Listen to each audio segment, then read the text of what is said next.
Hello friends, welcome to my channel. আজকে আমি class 10 অঙ্ক বইয়ের অধ্যায় 13 কিছু গুরুত্বপূর্ণ অঙ্কের কথা বলবো। তো অধ্যায়ের নাম হলো ভেদ। তো তোমরা দেখে নাও। প্রথমে 191 পেজ, এর প্রয়োগ 14টা আর প্রয়োগ 17, প্রয়োগ 19টা, প্রয়োগ 21, তারপর এখানে প্রয়োগ 23টা আর প্রয়োগ 24টা। এরপর কোষে দেখি 13-র 4-এর 3-এরটা, 6-এর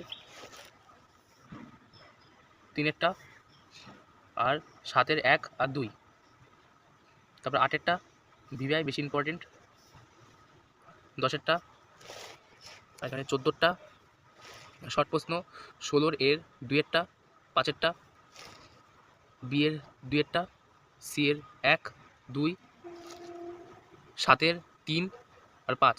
তো এই কটা তোমরা ভালোভাবে দেখে নেবে। আর কিছু জানার থাকলে আমাকে কমেন্ট করে জানাবে। আর তোমরা যদি এই অঙ্ক করতে না পারো তো আমাকে বলে দেবে, আমি তোমাদের এই অঙ্ক করিয়ে দেবো। এরকম সাজেশনের ভিডিও যদি আরও দেখতে হয় তো আমার চ্যানেলটিকে সাবস্ক্রাইব করে দেবে।